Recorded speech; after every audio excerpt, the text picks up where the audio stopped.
Oi, gente, tudo bem? Para quem não me conhece, meu nome é Felipe da Silva Prado.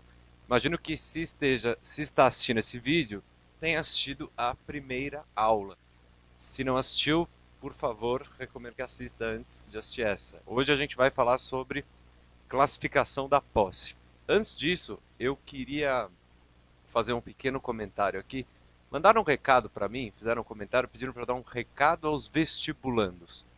Não vai ser hoje, mas eu vou dar um recado aos estudantes de direito em geral que realmente gostam do que fazem, são apaixonados. Espero que todos sejam, mas a gente sabe que isso é quase impossível. Gostaria de recomendar muito a leitura, além de Hans Kelsen, claro que eu fiz o mini curso, recomendar a leitura de Pontes de Miranda. Foi um jurista brasileiro fenomenal.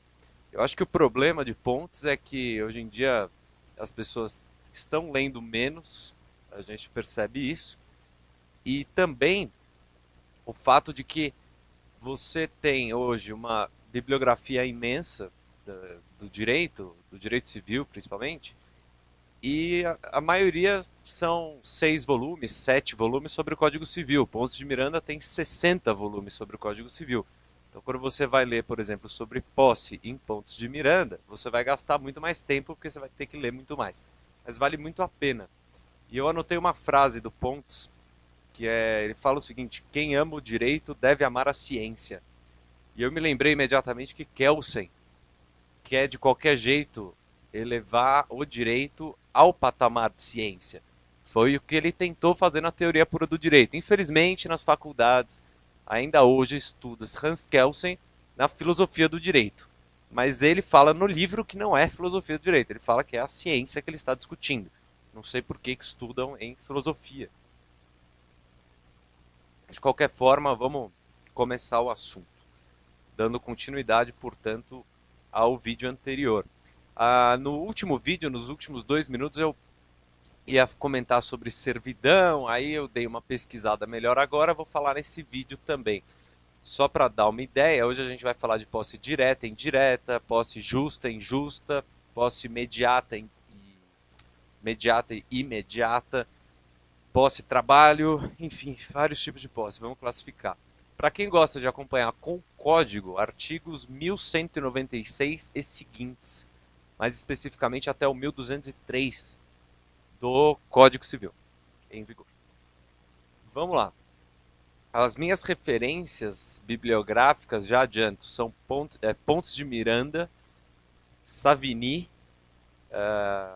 Arnaldo Rizardo, Pedro Elias Avade, Avade com 2 Vs, e alguns outros artigos. Depois, se alguém quiser, eu posto o link, eu envio por mensagem, e-mail, qual seja o canal de comunicação. Vamos começar pelo 1196. Eu vou pegar o código aqui. Ele vai falar que considera-se possuidor todo aquele que exerce um dos direitos inerentes ao proprietário. Lembrando que os direitos inerentes ao proprietário são aqueles 4 salvo engano, do 1228, que ele vai falar que o proprietário tem direito de usar, gozar barra dispor, gozar barra fruir, então usar, gozar, dispor e reivindicar. São esses 4. Legal. A partir disso a gente consegue dar uma ideia. A relevância dessa classificação da posse, isso é muito bem colocado pelo Arnaldo Rizardo. Ele vai falar para a gente, e eu transmito aqui a vocês, por que você classifica a posse? E o que isso tem a ver com o artigo 1228? A partir do momento que é verificada a posse, que você percebe um dos direitos inerentes ao proprietário sendo exercidos e classifica aquilo como posse, o que deve ser verificado posteriormente é se aquela posse ela será resguardada ou não pelo direito. Ela tem respaldo jurídico? A causa origem daquela posse permite ao possuidor amparo legal? Esta é a relevância do estudo da classificação das posses. É muito importante. Por isso que você vai assistir o vídeo. Posse mediata e posse imediata. Também chamada de posse direta ou posse indireta. A posse imediata é verificada naquele possuidor que tem relação direta com a coisa, daí também ser chamada de posse direta. E a posse mediata é aquela verificada quando o possuidor não tem a relação física com a coisa. Lembrando que falando aqui de posse é sempre coisa. Não, direito pessoal não se enquadra aqui. É aquela capacidade na posse direta, ambas são resguardadas pelo ordenamento jurídico. A breve leitura aqui do artigo 1197. A posse direta de pessoa que tem a coisa em seu poder temporariamente, em virtude de direito pessoal ou real, não anula a indireta. A posse é em virtude de direito real ou pessoal, mas a posse é sempre sobre coisa. Não anula a indireta, de quem aquela foi a vida, podendo o possuidor direto defender a sua posse contra o indireto. Está falando para a gente que tanto o possuidor direto quanto o possuidor indireto são resguardados, desde que a causa, a origem da posse não seja violenta, clandestina ou precária, que a gente vai ver, serão resguardados pelo direito, pelo ordenamento jurídico. Então, os interditos possessórios poderão ser evocados. Interditos possessórios, lembrando, ação de reintegração de posse, ação de manutenção de posse e interdito proibitório, respectivamente para esbulho, turbação ou ameaça ao uso da propriedade.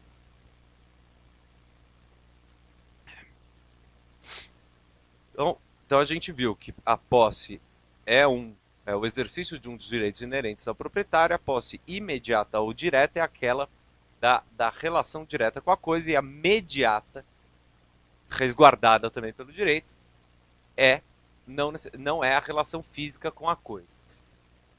Observação: a posse imediata pode se mediatizar. Vou explicar. Aquele possuidor imediato da coisa, ele poderá ser ao mesmo tempo, ter confusão aqui no bom sentido, uma confusão de estarem consubstanciadas no mesmo indivíduo a uma relação direta e indireta com a coisa. Por exemplo, um locador de um imóvel, ele aluga o imóvel totalmente, não é o aluguel de uma área especificamente. O locatário, por sua vez, terá a relação direta com a coisa, portanto, a posse direta / imediata, só que ele também poderá sublocar o imóvel, ou a coisa, ou o bem imóvel. Pode ser um carro, pode ser um imóvel. Lembrando aqui, a gente está falando de direitos reais, direito das coisas. E quando se ele subloca parte do imóvel, ele tem ao mesmo tempo uma posse direta daquela parte que ele utiliza, e ele terá também a posse indireta da parte que ele sublocou, e o sublocatário terá a posse direta da menor parte, sublocada.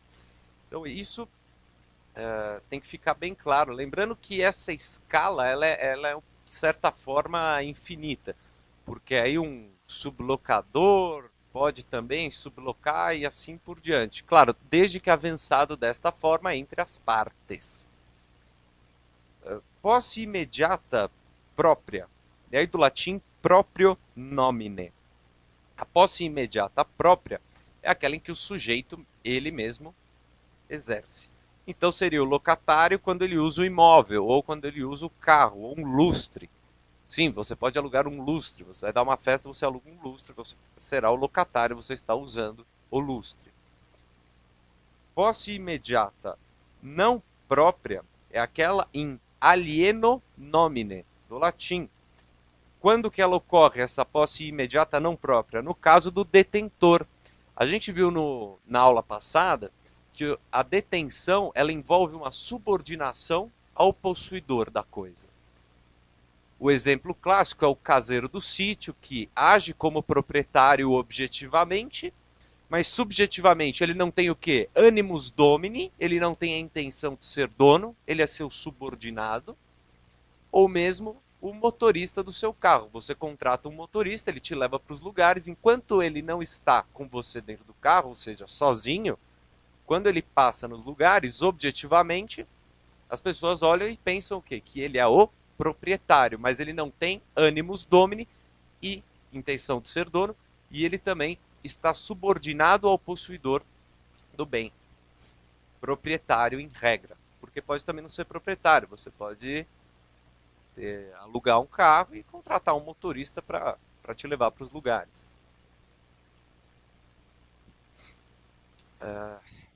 Posse plena. Que eu anotei. Ah, sim. Posse plena.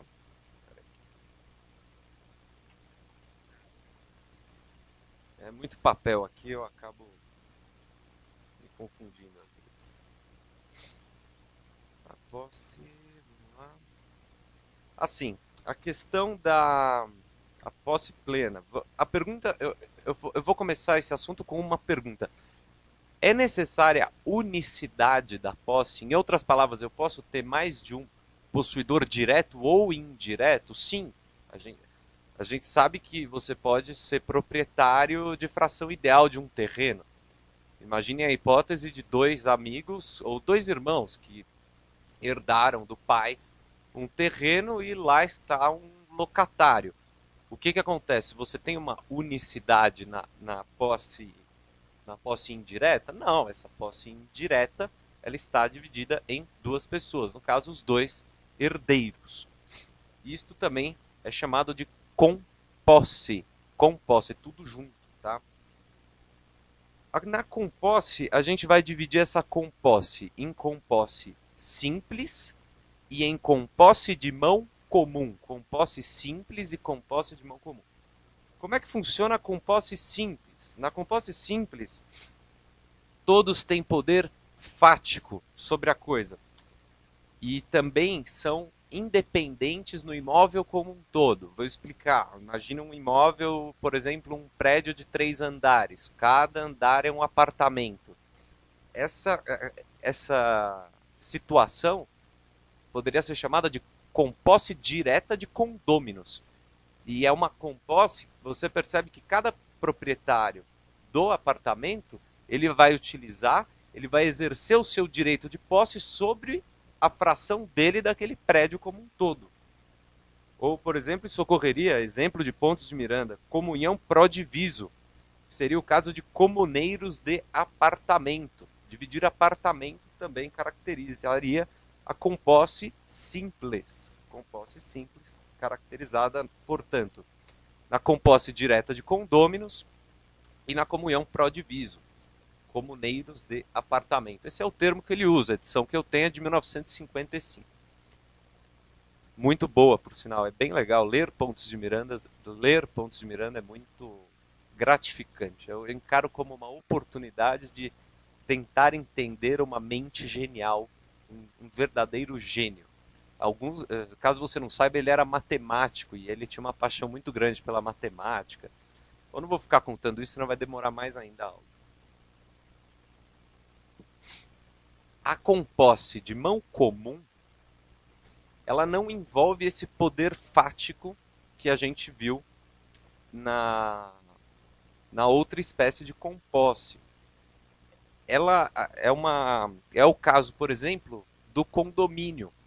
A composse de mão comum é quando você tem dois proprietários, ou 3, ou 10 proprietários de um mesmo imóvel. Imagina um imóvel rural de uma extensão grande, onde há um condomínio constituído. E você não consegue determinar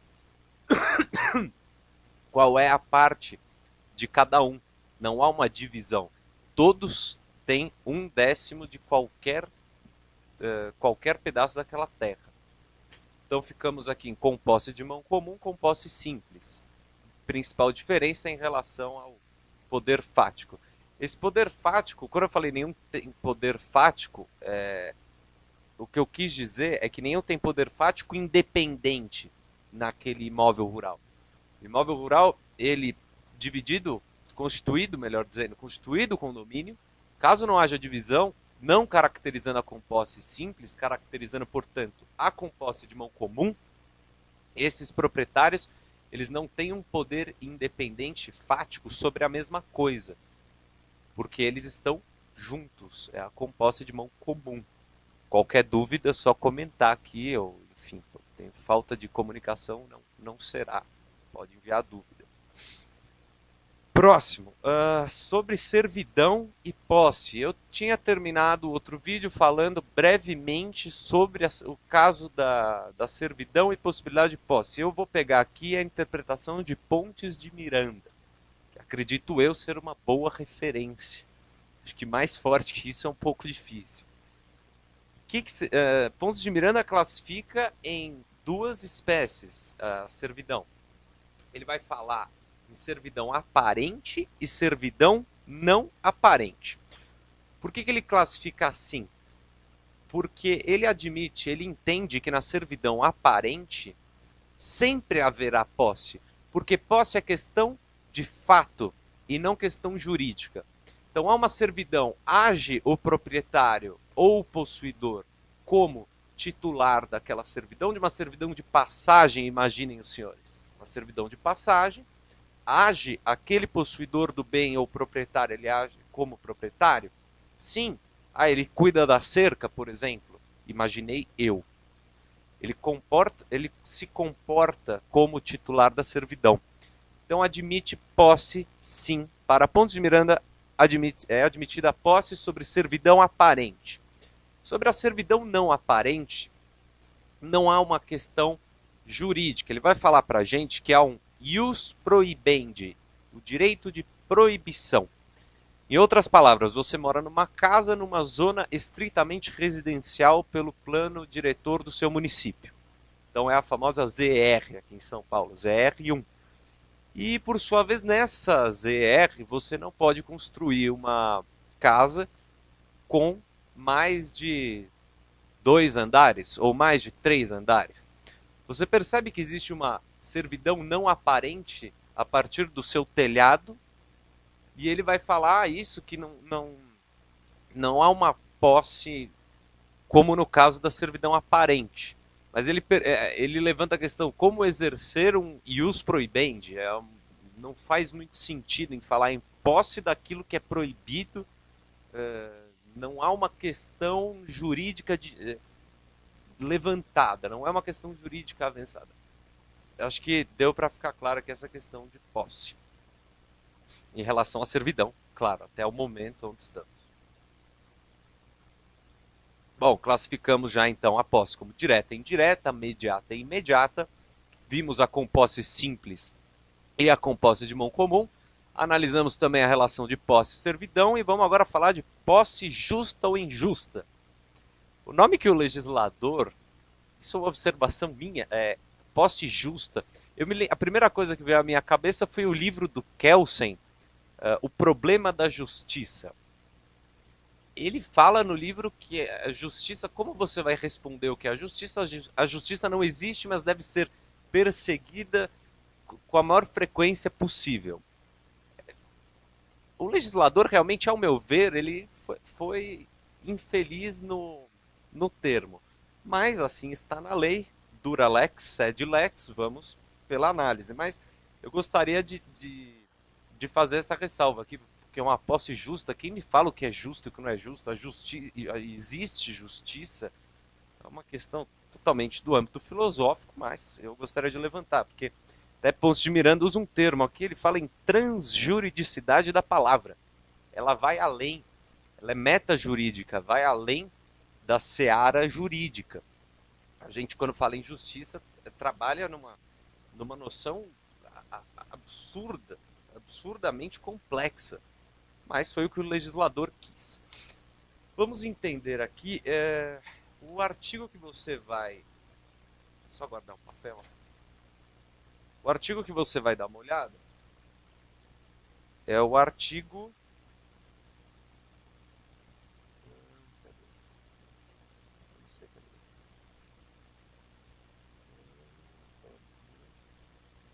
Bom, eu não anotei. O que interessa pra gente? Depois eu vou lembrar. O que interessa pra gente? A posse justa, ela tem um caráter subsidiário em relação à posse injusta. Vou explicar. No artigo que eu esqueci o número, está escrito lá: a posse, ela será considerada justa desde que não seja oriunda, ou seja, aquelas questões que a gente comentou na primeira aula, a causa-origem, que o Yering falava, a causa-origem da posse, desde que ela não seja posse clandestina, violenta ou precária. Agora vamos analisar esses três institutos para entendê-los e compreender por que o legislador colocou essa posse justa com caráter subsidiário em relação à posse injusta. Posse violenta, eu vou citar aqui Pompônio. Pompônio, jurista do direito romano. Dizia Pompônio: faz violência o que não deixa que o que possui use a seu arbítrio o que possui. Vou repetir: faz violência o que não deixa que o que possui, ou seja, o que não deixa aquele que possui, usar a seu arbítrio o que possui. Relativamente simples, olha só que gênio. O possuidor deve utilizar a coisa uti arbitrio suo. Respeitados, claro, limites de sociedade, o direito é absoluto relativamente, função social que a gente já viu, mas uti arbitrio suo. Ele é o possuidor da coisa, ele deve utilizá-la da forma mais conveniente para ele. E a partir do momento que isto não é respeitado, caracterizaria, na visão de Pompônio, violência. A violência, por sua vez, aí esse é o livro, se você tiver interesse, é o De Vi e de Armata, em latim. Legal, vai estudar nominativo, genitivo, ablativo, vocativo, dativo, objeto direto, para entender a maldita declinação. No livro ele vai falar que a violência, ele fala em ato positivo e em ato negativo. Ato positivo, um fazer, e ato negativo, um deixar de fazer. Exemplo de deixar de fazer seria uma inobservância perante, por exemplo, um muro. E caem pedras no muro, as pedras caem no seu vizinho, e aquilo caracteriza esbulho pelo uso, pela impossibilidade de uso do pedaço que caiu. A terra, ele vai falar isso. E o ato positivo seria o quê? Jogar as pedras. Ou mesmo, o ato de violência aqui, entenda, isso também vem, trazendo para os dias de hoje, esquece pensar, eu dei o exemplo da pedra porque foi isso que estava escrito, mas a gente pode pensar num grupo aí, que eu não vou citar o nome, mas que apoiava um partido que ficou uns anos no poder recentemente. E esse grupo, eventualmente, ele aparece com umas pedras, uns porretes, numas fazendas aí no interior do Brasil, tentando invadir. Esse é um exemplo clássico de violência. Então o sujeito vai, é violento, e invade o bem de terceiro e caracteriza esbulho. E aquilo, portanto, tendo como causa origem a violência, não será caracterizado como posse justa. Isto, os senhores precisam ter em mente. Peraí, que eu acho que eu lembrei o artigo. Lembrei não, vi aqui. Melhor. 1200. Vamos ler, vai, já que eu vi. É justa a posse que não for violenta, clandestina ou precária. Simples. Caráter subsidiário da posse justa, que não é violenta, não é clandestina e não é precária. Então, violência a gente já viu. Violência está visto. O possuidor sabe que a coisa não é sua e se apossa a si mesmo. Vamos para a clandestina. O que caracteriza clandestinidade? Clandestinidade, os senhores entendam como um oposto à clandestinidade a palavra publicidade. O termo publicidade seria o oposto de clandestinidade. Clandestinidade envolve sigilo. Do latim, clam factum. Clam factum. C-L-A-M de Maria, factum, da forma que se fala. O possuidor é esbulhado e não sabe que assim o foi. Veja como é simples. Você tem uma área muito grande de terras, um sujeito entra de forma subrepticiana. Gostei dessa palavra, quem usou foi o professor Pedro Elias Avade. E eu fui buscar a origem da palavra em latim, já vou contar para vocês. O possuidor ele é esbulhado de forma subrepticiana e simplesmente não sabe da existência do esbulho possessório, que está caracterizado numa área que ele simplesmente não percebeu. Não percebeu que foi esbulhado. A palavra subrepticiamente, que o professor Pedro Elias Avade usou, ela vem de surreptitius, do latim, que significa furtado, e sub, quer dizer, de baixo. Então é furtado por baixo, dando a ideia de sigilo, clan factum, escondendo do possuidor justo. Beleza? Vimos clandestina então. Vamos agora à posse precária. A posse precária ela é caracterizada por um abuso de confiança por parte do possuidor direto da coisa, dada em, por exemplo, comodato. Vou explicar melhor. Você faz um contrato de comodato e cede o uso parcial de determinada área. Comodante de um lado, comodatário de outro. O comodatário, vamos supor que o prazo do comodato se encerre em dezembro do ano de 2050.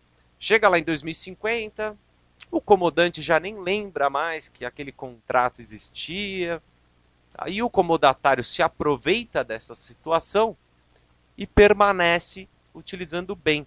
E o legislador traz para a gente, então, no artigo 1200, que a posse é precária, porque foi um abuso de confiança e, por exemplo, nesse exemplo que eu dei, seria do comodato. Isso valeria também para uma locação, mas eu quis falar em comodato, É um abuso de confiança, portanto não caracteriza a posse justa.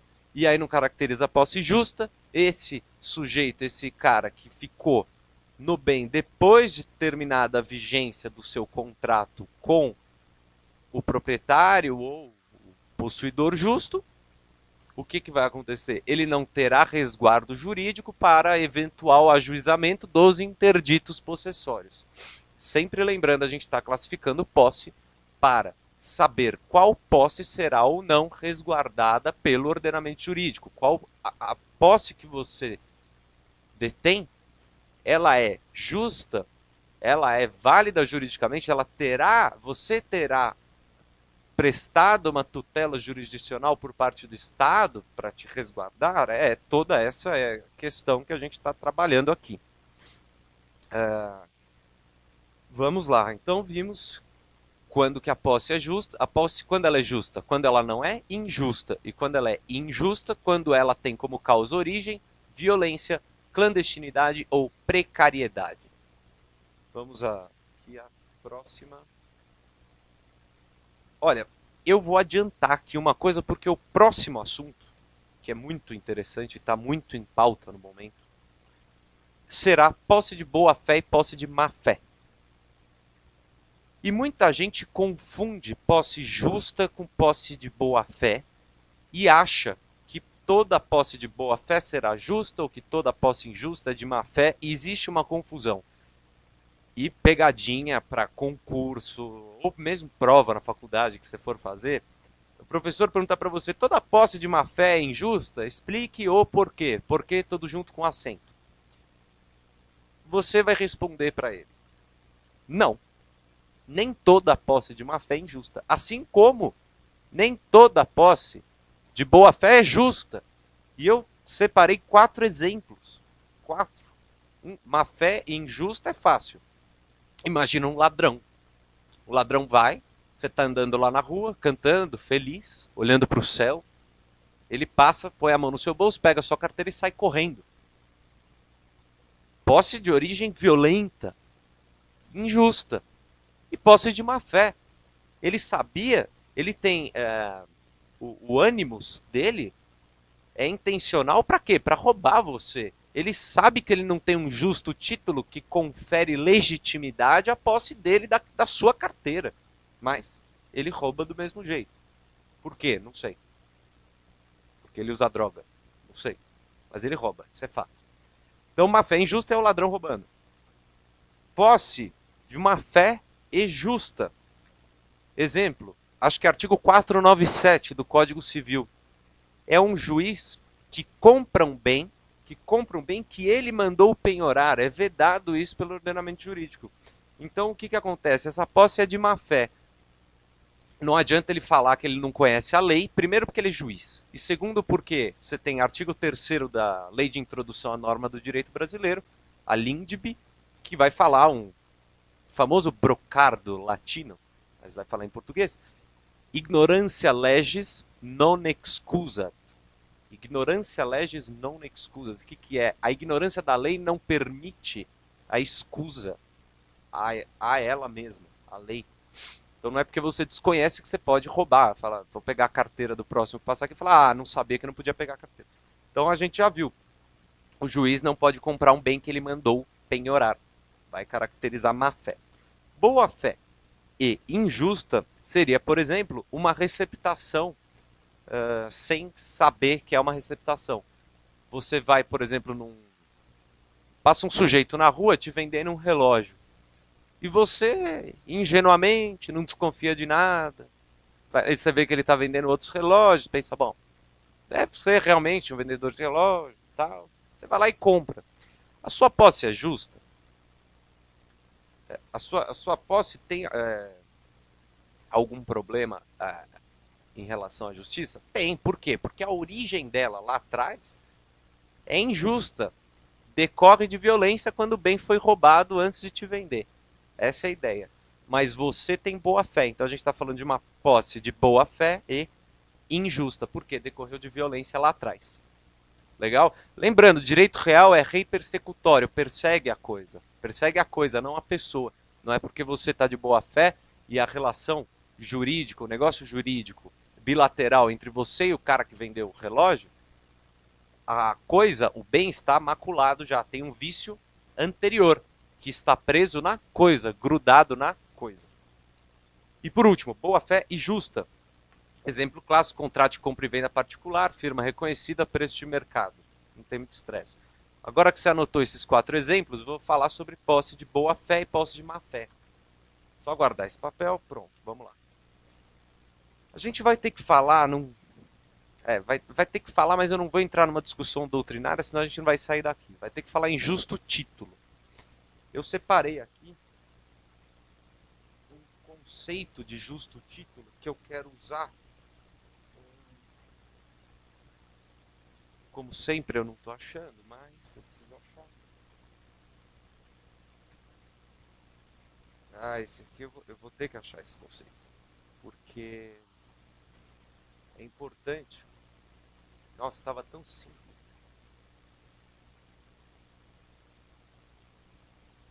Vamos ver se é um papel ali.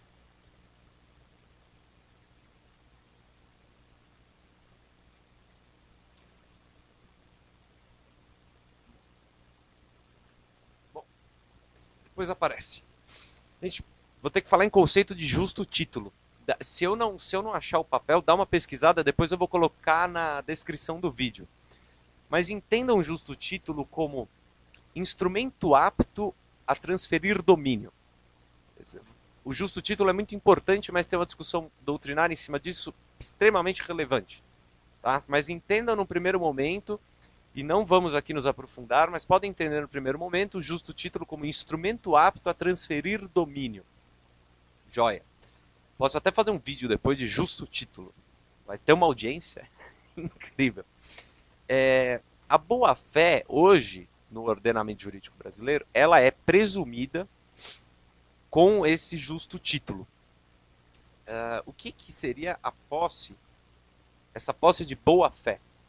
A posse de boa-fé é aquela em que a ignorância por parte do adquirente em relação a qualquer vício, óbice ou impedimento, obstáculo daquele imóvel. Talvez explicando a de má-fé seja melhor. Lembra quando eu falei que o juiz ele age de má-fé quando ele compra um bem que ele mesmo determinou a penhora? E por que isso? Porque ele sabe que ele é parte ilegítima para a aquisição daquele bem, conforme o exposto no 497 do Código Civil. Ele sabe que ele é parte ilegítima, mas mesmo assim ele age dessa forma. Mesmo que ele compre a preço de mercado, ele não pode, é vedado ao magistrado. Então, perceba como há má fé, porque ele, sabendo que ele é ilegítimo, ele age no sentido contrário da lei. Essa é a ideia de má fé. E boa fé, portanto, é o contrário. A questão do imóvel ou do bem imóvel estar viciado, muitas vezes você não tem como saber. Por isso que numa compra de bem imóvel, por exemplo, você emite uma série de certidões, tudo isso por causa dessa questão da boa fé e da má fé. Porque o sujeito vai comprar um bem numa boa fé, só que você pode ter um vendedor que lá na frente caracteriza a fraude contra credores, caracteriza uma simulação, e o que vai acontecer? O credor dele não está nem aí quantas vezes o bem foi alienado. No máximo que você vai poder fazer é entrar com direito de regresso em cima dele que já estava devendo. Só para você entender a noção do perigo. Então a boa fé e a má fé dizem respeito, portanto, à legitimidade da parte adquirente, ou mesmo da parte vendedora, para figurarem no negócio jurídico. Joia? Não, por favor, muita atenção com essa questão da confusão que fazem com boa fé e posse justa. São institutos diferentes, são classificações diversas no ordenamento jurídico. Vamos lá, deixando isso claro, a gente já viu várias classificações, mas aqui, importante falar, prova da boa-fé incumbe a quem alega. Ver se eu anotei mais alguma coisa aqui. Ver se eu tenho alguma. Tinha escrito aqui. Aqui tem um livro para quem lê em alemão. Das Wesen des bona fides. Das Wesen des bona fides. Bona fides é em latim, mas enfim, a tradução disso é a essência da boa-fé. Carl Georg Bruns. Carl Georg Bruns. Livro em alemão falando sobre boa-fé. Com esse título, evidentemente. Quem me recomendou esse livro? Pontes de Miranda. Olha que legal. Aliás, ele escrevia muito em alemão. Ele tinha uma... Ele teve muitas publicações na Alemanha também. Teve em diversos países, mas é que a Alemanha ele gostava mais. A obra dele da recheada de não só termos em alemão, como em latim, francês e assim por diante. Vamos lá, falamos dois termos que você precisa conhecer. Ius possidendi e ius possessionis. Ius possidendi é aquele direito inerente ao proprietário. Titular do bem exercendo o seu direito, ius possidendi. Ius possessionis, por sua vez, é quando a gente trabalha com a noção do artigo do Código Civil que vai falar para a gente que é considerado possuidor aquele que percebe um dos direitos inerentes ao proprietário, sejam eles usar, gozar, dispor ou reivindicar. Legal? Vamos continuar aqui a nossa trajetória. Papelada. Da aula gravada é chato, um pouco chato, às vezes porque eu não tenho contato ao vivo e também se eu fizer uma aula ao vivo eu não sei se vai ter público para isso, mas a gente tenta. Vamos lá.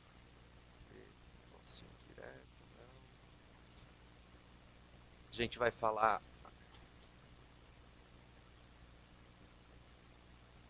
Beleza. Posse causal e posse formal. Esse ius possidendi é a posse causal. É a posse própria. É uma posse amparada. Tem um mosquito aqui fora. É uma posse amparada por um justo título, que por sua vez tem respaldo legal. Então será cabível o ajuizamento de qualquer dos interditos possessórios previstos em lei, dependendo da situação. É o direito de posse protegido. A posse formal, por sua vez, seria o ius possessionis, do latim. Ela não tem amparo legal, justamente pela ausência do justo título. Justo título, percebe a importância do justo título? Com o justo título tem amparo dos interditos, sem ele não tem amparo dos interditos possessórios. Isso é de uma relevância incrível para nossos estudos e também para os eventuais possuidores de qualquer bem que me assistem aqui no momento. Falamos então em posse causal barra ius possidendi e posse formal barra ius possessiones. Vamos lá. Próximo, posse nova e posse velha. Essa classificação de posse nova e posse velha é relativamente simples. Ela vem do Código Civil de 16, artigo 507 e 508, artigo 558 e 565 do novo CPC, ou do CPC de 1973, artigo 928, para fim de comparação. Liminar, manutenção e reintegração de posse é cabível, inaudita altera pars, sem ouvir a outra parte. Será cabível uma liminar, concessão de liminar em ação de manutenção ou reintegração de posse, quando for caracterizado posse de menos de ano e dia. O prazo continua o mesmo. Mais de ano e dia, procedimento comum. Menos de ano e dia é posse nova. Posse nova é cabível, concessão de imissão na posse. Liminar para imissão na posse. Lembrando, é imissão, do verbo imitir, não é emissão, por favor. Imitir, fazer-se de proprietário, adentrar, imitir. I de igreja, mais claro impossível. Vamos lá, próxima. Aqui. Assim, por último, posse própria e posse em nome alheio. Vulgo posse imprópria. Seria também aquela classificação da posse em detenção. Você tem o ius in rem própria, ius in re aliena. O direito em coisa alheia. Não sei se eu vou entrar muito em posse própria, posse imprópria. Isso aqui já está dando o tempo que eu queria aqui do vídeo. Beleza, vamos fechar isso aqui com posse trabalho, que é trazida para a gente no artigo 1228, parágrafos 4º e 5º. Abre aí, 1228. Parágrafos 4º e 5º. Eu vou abrir junto, para a gente poder acompanhar. Junto, e a gente já fecha o vídeo. Ele vai falar para a gente lá no parágrafo 4º que o proprietário também pode ser privado da coisa. É muito grande, eu não vou ler tudo. O que interessa para a gente? Tanto 1228, parágrafos 4º e 5º, como Constituição Federal, artigos 183 e 191, trazem para a gente um trinômio de moradia, trabalho e propriedade, que a partir do momento que é caracterizado um coletivo de pessoas no bem imóvel que se ligam, perceba o trinômio, moradia, trabalho e propriedade, se ligam por moradia, trabalho e propriedade, construídas casas, pessoas trabalhando, você terá no prazo de 5 anos, essas pessoas, essa coletividade terá no prazo de 5 anos o direito. Aqui no final do parágrafo, cadê? Não, no meio do parágrafo 4º, olha lá. Na posse ininterrupta de boa-fé por mais de 5 anos, de considerável número de pessoas, e conjunto ou separadamente, realizado obras e serviços considerados pelo juiz de interesse social e econômico relevante. Parágrafo 5º, aí o juiz fixará a indenização ao proprietário, paga o preço. Abrir a Constituição também, porque eu acho que a Carta Magna é sempre válida a sua referência, considerando que ela é o diploma legal mais importante do nosso ordenamento jurídico.